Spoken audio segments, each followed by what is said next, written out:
What's up, everybody? So, back in February, I went to Pensacon with my younger sister Tony and her husband Blake, and then my niece Kendall on the second day. So, technically, it was a weekend thing.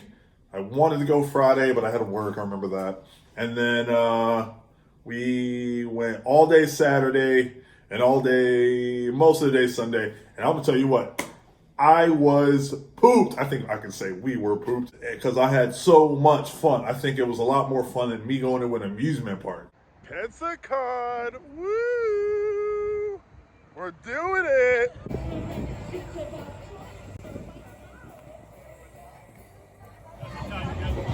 It blew my mind, especially like with my expectations. I wasn't expecting what I was expecting because I had low expectations to begin with. Yes,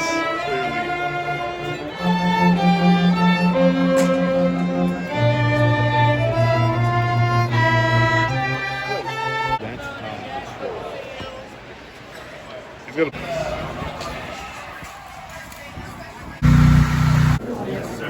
You can't listen to that stupid club right, man. I've always kind of considered myself an athlete, kind of jock, kind of minded person.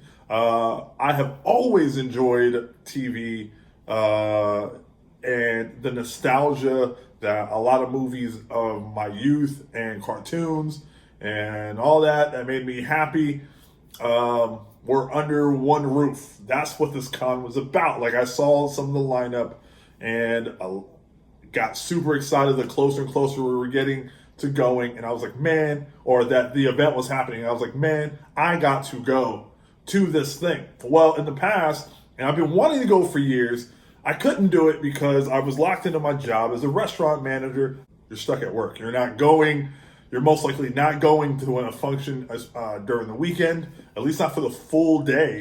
If anything, you probably go during the daytime, and then you're gonna have to work at night and close the restaurant, something like of that nature.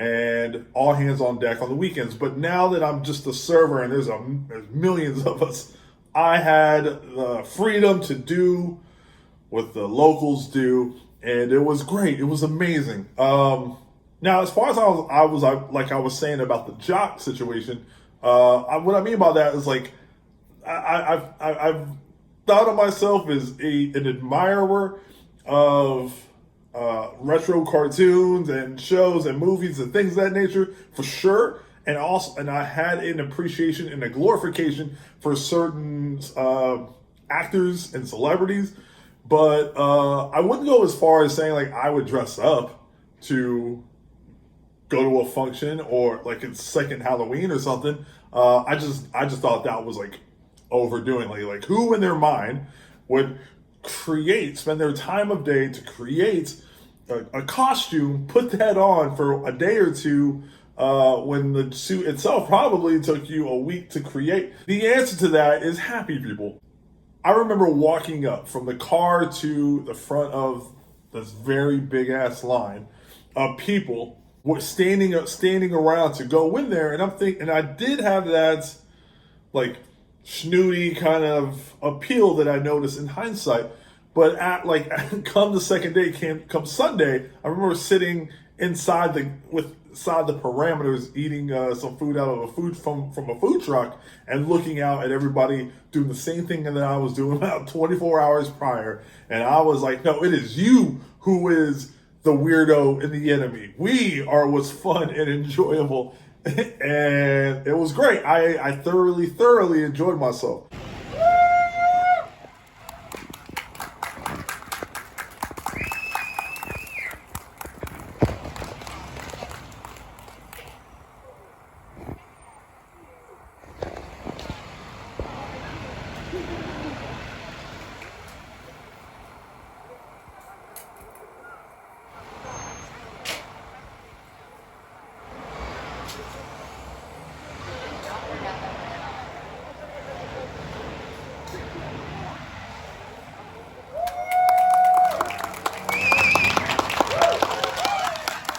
Expectation of what a con was Comic Con. I had heard about that years and years ago and had been intrigued by it. I know it's all the way over on the West Coast. Then I come to find out that Pensacon was born here within the last 10 years at most, I guess. And I'm just thinking it's a baby con, like a city, like the city is putting us on.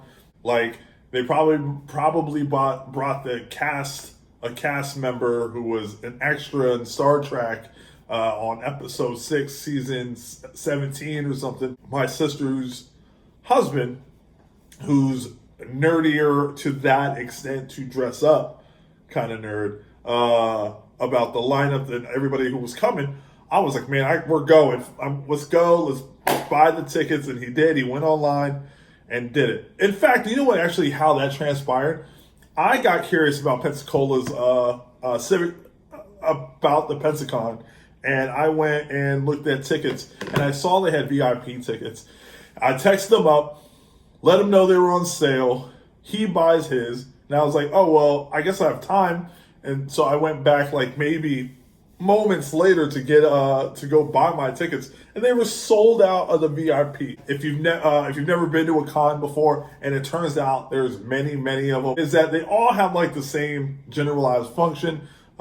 Here at the Pensacola Civic Center, they had all their vendors and people selling pop culture stuff, fan fiction writers, and a couple celebrities, all within like the center of the stadium. Because if you've never been inside the Pensacola Civic Center, it's a giant arena, and so they had all of them down there, and we had to walk in a line, or basically in like a zigzag motion to get all the way down into the pit to be able to see all the merchants and all the things that were happening down there. But with inside the outer circumference corridors was where I was very happy to be. Like when I say they had all the different kind of actors, I was very surprised on who they got. Like just listen to this list. Brian Hurst, who played Carl Batir and Remember the Titans. And he was also in The Walking Dead. And that Walking Dead actor was there doing a panel in another building in downtown Pensacola, in the Pensacola Little Theater, I believe it was. So that was a cool thing. Like you had to, it wasn't just happening in the Civic Center. There were like different pockets in downtown where there was activities happening all the time. You had an itinerary and a schedule where everything was, and you got to go plan your day accordingly. They had a trolley, which was slow as hell, going to all these different places to drop you off so you can get there. But I'll tell you what, little tip, it's just faster to walk. Get your steps in, man, because we did. That trolley was taking forever. And also the city of Pensacola now has like those little mini scooters that I think you just pay with a credit card. You can just take off. Just take those. Just do those and you'll be fine. They had Alex Winter, who played Bill in Bill and Ted. I think I freaked that guy out because offended him because I really didn't know what to say at first. You have to understand, Bill and Ted has been around my whole life. Like I think I was like 4 or 5 when that came out. So I've seen it a billion times. I went up to him, I was like, hey man, to try to give him like a boost of his skill set, because everybody knows who Keanu Reeves is now. He's a mega star. And I was like, hey man, I thought you did really well, and I thought you carried Bill and Ted, like the show. I meant to say that, not like you carried Keanu Reeves. Keanu Reeves is an amazing actor. And I caught what I was saying. I was just like, you know what? Nice to meet you. But it felt awkward. And I think in my photo, you can see the awkwardness. He's a very good actor, and he was really great in The Lost Boys. We had Ernie Reyes Jr., who had played Keno in the Ninja Turtles, and I think I read somewhere that he also played dressed as Raphael in the first Ninja Turtles, and he was also in Surf Ninjas. Lou Ferrigno was there. The original Incredible Hulk was there. Michael Rooker was there. He was also in The Walking Dead, but he was also Yondu in the Marvel Universe on Guardians of the Galaxy. George Takei, Richard Dreyfuss was there. Giancarlo Esposito, who plays Moff Gideon in the new Mandalorian, but I remember him as like an extra in Coming to America. Tara Reid was there from American Pie. Donald Logue, as he was in the Ghost Rider, he was in Blade. Dennis O'Hare from the American Horror Story, which was was amazing. I told him, like, I thought he was like Daniel Day-Lewis good. That's just me though. And was really receptive of that compliment. And I told him, or I think my sister told him, like, I do stand-up comedy. And he was like, oh, you got to go. And he's pointing across the hall to Dylan McDermott. If you don't know who Dylan McDermott is, he's also been all over Hollywood since like Steel Magnolia's days. He was like, hey, you need to talk to Dylan McDermott because he used to do stand-up sometime in his career. And so I look over and I go over and talk to him, and he's standing on a platform, like it's kind of like a mini stage, like it's just like upper, and there's like a circular wooden table that he's standing at, kind of just like texting on, and eating a chicken Caesar salad, which I don't know if it had the Caesar dressing. And so I go up to him and I start asking him about his career, and he's also got on this like really expensive leather jacket. And he just looks too Hollywood or and too bothered, annoyed that I felt like that because he was here. He was like, yeah, man, you just get up there. You just give it a shot, man. Just go there and try to do your best and then see what happens. And that was, I found that comical. I thought it was just very hilarious. David Koechner from Anchorman. He played Champ Kine.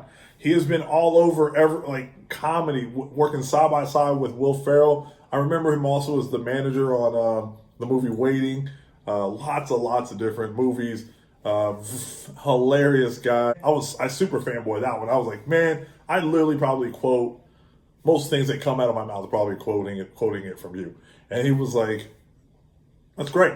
You want to take a picture or what? And I'm like, I was like, and I walked away. And then my brother-in-law, Blake, was like, you're going to regret this. And I was like, you're right. Let's turn around and go. And when I went over there to go do it, he was gone, man. They have the OG cast of Land of the Lost from like the 60s and 70s there, which also one of the main actors, I think the guy who probably played, that Will Ferrell probably played in the new version of that in the movie, the newer movie with Danny McBride.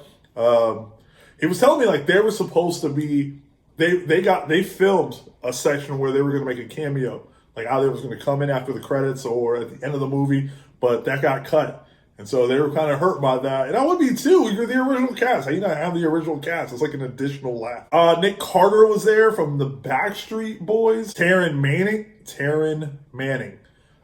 She was in Hustle and Flow. And she was also in Orange is the New Black. Ross Marquand. I think I said that last name wrong. He played the new Red Skull in Avengers Endgame. And he was also in The Walking Dead.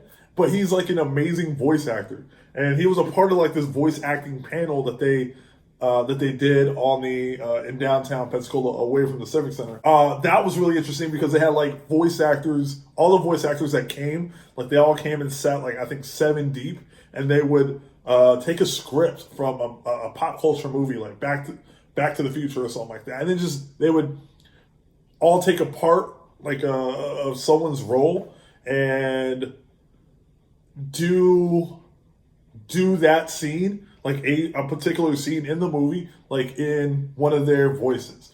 Like the voice actor of Winnie the Pooh was playing Marty McFly. He would just do Marty's part in the Winnie the Pooh voice. It was great. And Jim O'Hare, who played Jerry in Parks and Rec. He's the one I had the most time to talk to because he seemed like he wanted to engage with me the most. And he was just spitballing about like all the good times on set, especially when I started opening up about being about being a comedian. He was talking about about Aziz Ansari doing his comedy stuff, and I'm like, yeah, I've seen Aziz Ansari like 10 years ago. In New Orleans, he's an amazing stand-up actor, stand-up comedian, blase. And we just had, I think if the line wasn't pushing us to keep moving, I would have been there like hours on end, sitting there just talking to this guy. He's a real big sweetheart. Already, like the Pensacon in Pensacola is already booking up people for the upcoming event. And I can't wait to be a part of that one too. They got the majority of the Clerks cast. That's Kevin Smith's boys. The guy who played Jay, like Dante, all of them. And I just found out the other day, they just dropped the Clerks 3 trailer, and they're going to be here. So here's some of these people that they got for the upcoming show. Michael Berryman, he was in a lot of movies in the 80s, if you've never seen him before. Carrie Means, who was a voice in Aqua Teen Hunger Force and Adult Swim.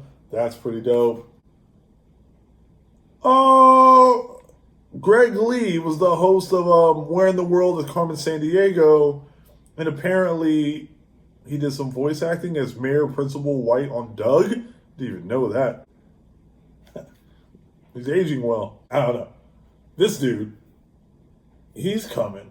So yeah, a lot of people are coming. It looks like it's becoming an annually big thing, and it looks like I will start becoming an annual thing with it as well. But I'm definitely looking forward for next year, and I hope to capture some memories on it as well and post it on here to share with everybody else. Thank you for hanging out. I will see you guys very, very soon.